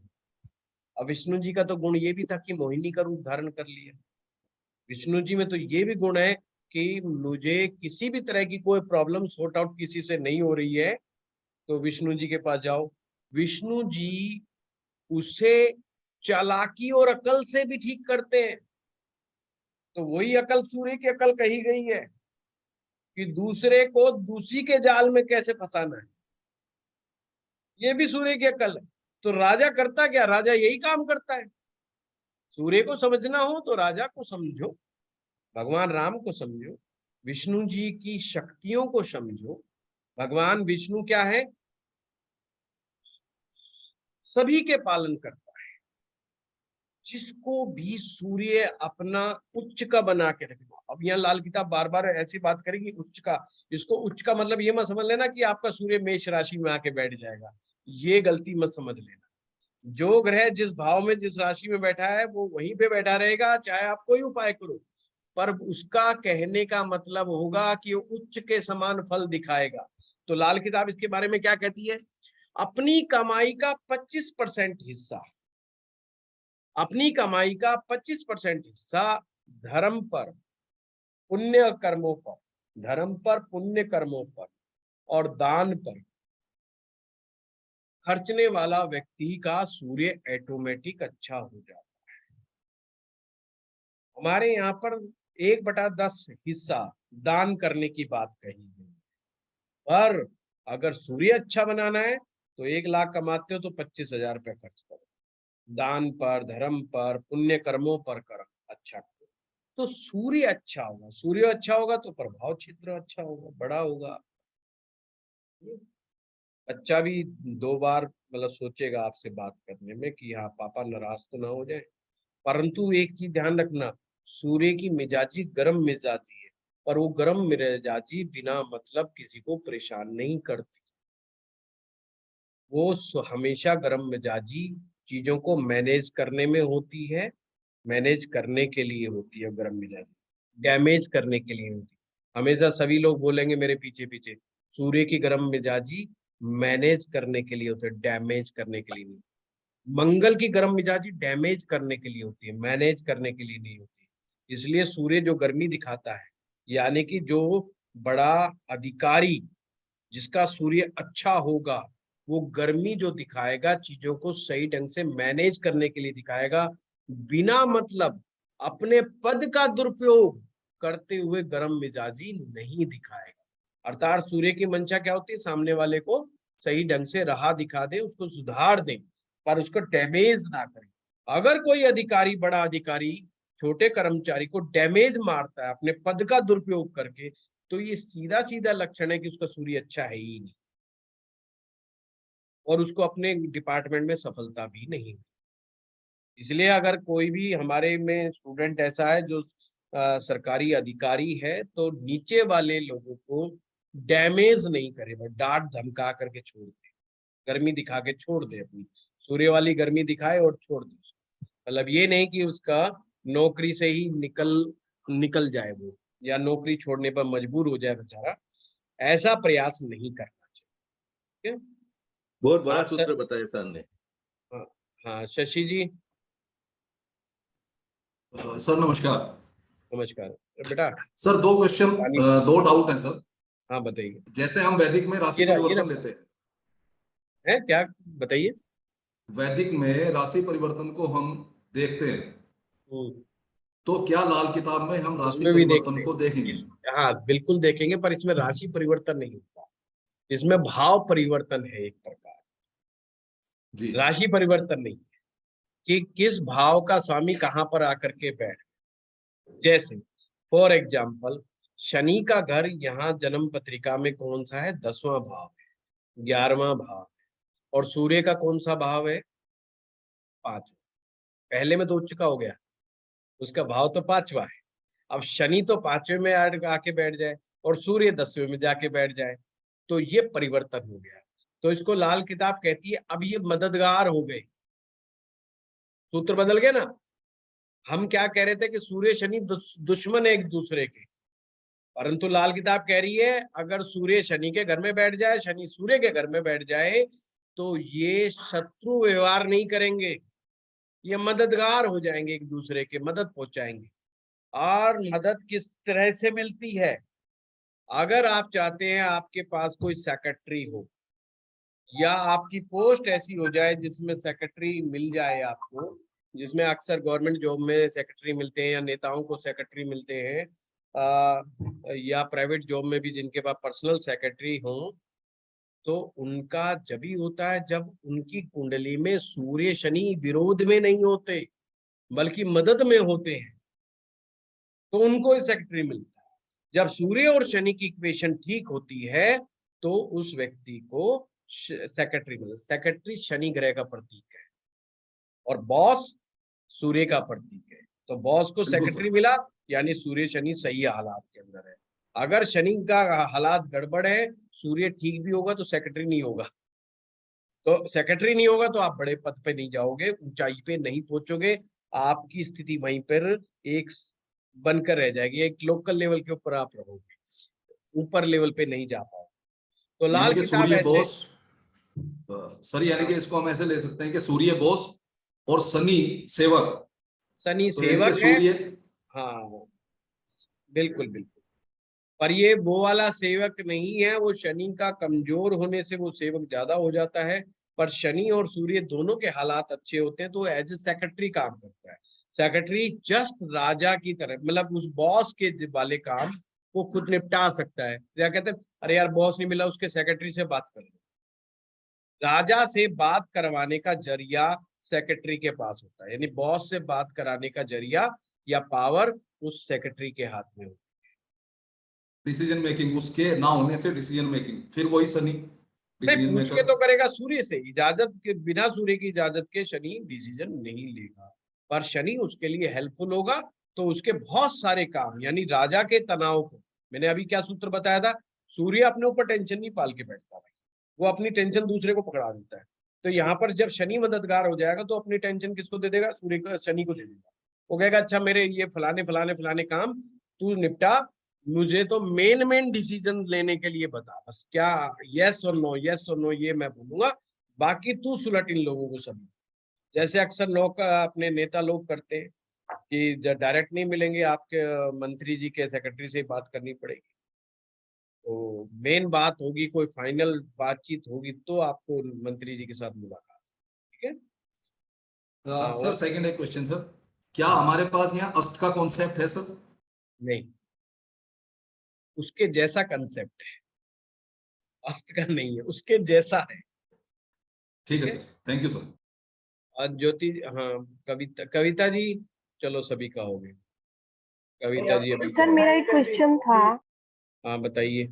सर जैसे कि अभी हम सूर्य मंगल गुरु सही होते हैं, उसके बावजूद भी किसी की आंखों में बहुत प्रॉब्लम होती है, तो इसके लिए हम दूसरे ग्रह को देखेंगे फिर, ना कि सूर्य को? अभी ज्योति जी स्पेसिफिक केस मत देखो, क्योंकि अभी आपको नहीं पता कि आप जो बोलोगे वो सही बोल रहे हो या नहीं बोल रहे हो, उससे दूसरे स्टूडेंट कंफ्यूज हो जाएंगे कि सर ने तो बताया था कि यार ये आंखें बिल्कुल ठीक होनी चाहिए जिसका सूर्य ठीक है, अभी आपने बोल दिया जी सूर्य मंगल और गुरु बिल्कुल ठीक हो तो उसकी आंख कम फिर भी गड़बड़ आ रही है, इसका मतलब सूत्र में कमी है, जबकि सूत्र में कमी नहीं है, आप जो बोल रहे हो उसमें कमी है। तो इसलिए स्पेसिफिक क्वेश्चन ऐसा मत उठाओ जो पर्सनलाइज्ड हो, उसमें बहुत सारी चीजें अभी सूत्र आने बाकी, अभी मेरे ख्याल से तीसरी क्लास तो हुई है, दूसरी तीसरी, अभी से तो पूरा कोर्स पड़ा हुआ है। सर हो गया, बहुत हो गया sir. Sir happy birthday to you. मेरे को जन्मदिन क्यों कह रहे हो? किसी ने तो लिखा है एस्ट्रो पाठशाला में, कोई सर का जन्मदिन है। किनका?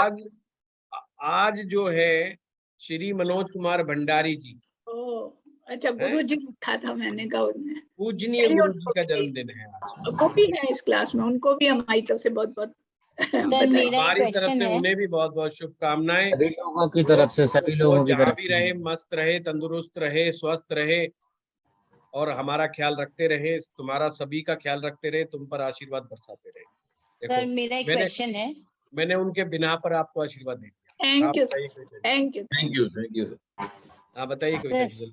हाँ मेरा ये क्वेश्चन है कि जैसे तांबा मंगल और सूर्य होता है, ठीक है, और सोना सूर्य और गुरु होता है, तो चांदी चंद्रमा और शुक्र है कि सिर्फ चंद्रमा है? चंद्रमा है, चंद्रमा है। कई जगह शुक्र से रिलेटेड रंग मिलने से अक्सर हम चांदी का उपयोग कर लेते हैं कई। ठीक है चलिए सर, और आज की डेट में देखें तो मोस्ट ऑफ लोगों का सूर्य खराब ही होता है। मैं तो कह रहा हूँ, जब भी तो उनकी कोई नहीं सुनता। सर एक छोटा सा सवाल था। हाँ, जैसे वैदिक में हम लोगों ने पढ़ा कि दशम भाव में सूर्य दिग्बदी हो जाता है। हाँ, हाँ। यहाँ पर है कि दशम भाव में सूर्य। इसमें प्रताप जी, पहली बात तो सारी चीजें वही आएंगी। पहली बात तो अगर सूर्य दिग्बली होने का परिणाम उसकी कुंडली में दे रहा होगा तो ऑटोमेटिक बात खासियत क्या है कि इसके मित्र ग्रह स्ट्रॉन्ग होंगे सूर्य के, तो नेगेटिव परिणाम वो वैसे ही नहीं देगा। तो उसकी बिल्कुल टेंशन मत पालो। कोई अस्त का कंसेप्ट है, वक्री का कंसेप्ट है, ये इसकी टेक्निक भी तो बदल गई है ना। आप ये देखो टेक्निक कितनी बदल गई है, पूरी की पूरी आप देख रहे होंगे टेक्निक बदल गई। हमने वैदिक में इस तरीके से सोचा ही नहीं था कि राहु बुध शुक्र दूसरे भाव में, 5वें में, 9वें में, 11वें में, 12वें में अगर राहु बुध या शुक्र किसी का बैठा तो गुरु अब कहीं भी बैठा हो वो कमजोर माना जाएगा। तो ये हमने कहाँ सोचा। तो ऐसे ही इसमें टेक्निक के द्वारा रिजल्ट नहीं बदलेगा, ये ध्यान रखिएगा। मैंने अपने पहली क्लास में ही कह दिया था, अगर कोई ये सोच के बैठा है कि रिजल्ट बदल जाएंगे, ऐसा नहीं है। सिर्फ ये है कि हो सकता है कुछ लोगों को इसकी टेक्निक अच्छी लगे, आसान लगे, साथ में उसको रेमेडीज पता चल जाए। जैसे लाल किताब डिमोरलाइज कभी नहीं करती स्मार्टर में कि भाई ये खराब हो गए तो अब खत्म, तुम खत्म। वो उसने उसका भी सूत्र निकाल के दे दिया। जैसे इसमें 2 सूत्र दे दिए कि आप अगर चरित्रवान हैं, अपनी जबान पर कायम रहने वाले व्यक्ति हैं, आपकी अकल सूर्य वाली अकल है, तो आपका सूर्य कहीं पर बैठा हो, देखो ये बात कह दी, यानी मंदा भी बैठा है तो टेंशन मत पाओ, आपका सूर्य ठीक परिणाम देगा। ठीक परिणाम का मतलब वही वाली बात है, उसका सरकार से झगड़ा नहीं हो रहा, बॉस से झगड़ा नहीं हो रहा, वो गुस्से के अंदर किसी को रिलेशन खराब नहीं कर रहा अपना, वो उसको पिता से भी अनबन नहीं हो रही है, उसको सारी चीजें वैसी की वैसी मिलती जा रही। क्लियर कट हुआ, सिंपल है। तो आप बिल्कुल भी ये बात मत सोचिएगा कि कोई रिजल्ट में बहुत बड़ा उलटफेर आ जाएगा। सिर्फ टेक्निक चेंज हुई है और रेमेडी आसान हो गई है, रेमेडी करना बहुत आसान हो गया है। सिंपल सी बात ये है। ठीक है, चलिए मिलते हैं हम व्हाट्सएप के ऊपर। प्रणाम सर।